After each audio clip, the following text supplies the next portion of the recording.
Welcome to our channel. நம்ம இன்றைக்கி என்ன பார்க்க போகிறோன்னா, கருப்பு கவுனி அரிசியில் தோசை எப்படி சுடுறது அப்படி தான் பார்க்க போகிறோம். ஓகேவா? அதுக்கு ஃபஸ்ட்டு ஒரு மெஷர்மெண்ட்டுக்கு ஒரு கிளாஸ் எடுத்துக்கோங்க. 1 டம்ளர் அரிசிக்கு 1/4 டம்ளர் உளுந்து. ஃபஸ்ட்டு 1 டம்ளர் அரிசியை மெஷர் பண்ணி எடுத்துக்கலாம்.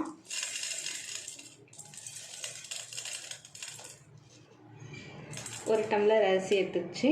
இப்போது 1 டம்ளர் அரிசிக்கு 1/4 டம்ளர் உளுந்து எடுத்துக்கணும்.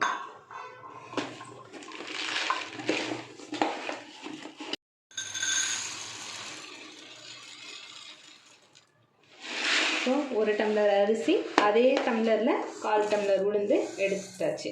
இப்போ இது நல்லா 3 to 4 டைம்ஸ் வாஷ் பண்ணிவிட்டு அதுக்கப்புறம் ஊற வைக்கணும். இது 7 to 8 ஹவர்ஸ் ஊற வச்சுட்டு அதுக்கப்புறம் தான் அரைக்கணும்.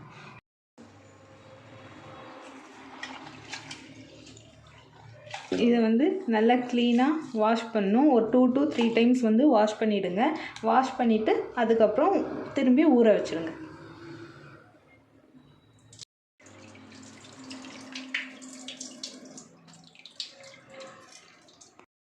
நல்லா கழுவி எடுத்துகிட்டு வந்தாச்சு. இப்போ ஊற வைக்கிறதுக்கு தண்ணி ஊற்றி, அரிசி நல்லா மூழ்கிற அளவுக்கு தண்ணி ஊற்றிக்கோங்க.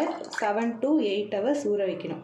ஊற வச்சுட்டு அதுக்கப்புறம் நம்ம தோசைக்கு அரைச்சிக்கணும். 8 ஹவர்ஸ் இந்த அரிசி நல்லா ஊறிடுச்சு. இப்போ இந்த தண்ணியை வடிச்சிட்டு நம்ம இதை அரைச்சி எடுத்துக்கலாம்.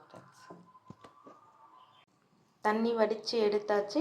இப்போ ஒரு மிக்ஸி ஜாரில் அந்த அரிசி உளுந்தெல்லாம் சேர்த்து ஆட் பண்ணிக்கோங்க.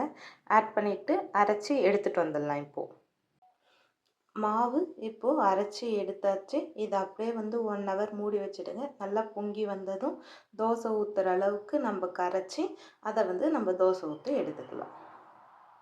மாவுக்கு தேவையான அளவு உப்பு ஆட் பண்ணி மாவு நல்லா கரைச்சி தோசை ஊற்றலாம்.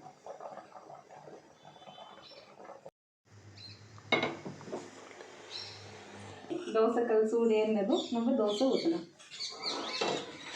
தோசைக்கல் நல்லா சூடு ஏறிச்சு. இப்போ தோசை ஊற்றணும். சூடு வைக்கணும்னு சொல்லணும். சாதம்மா ரொம்ப டார்ச்சர்.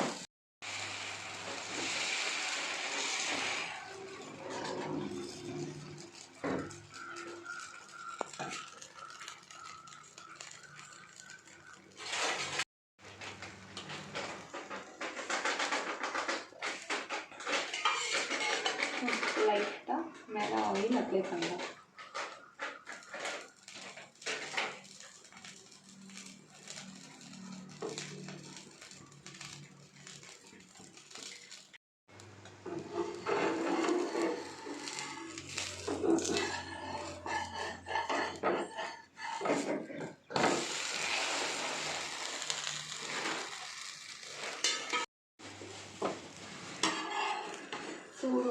சூடான கருப்பு கவுனி தோசை ரெடி.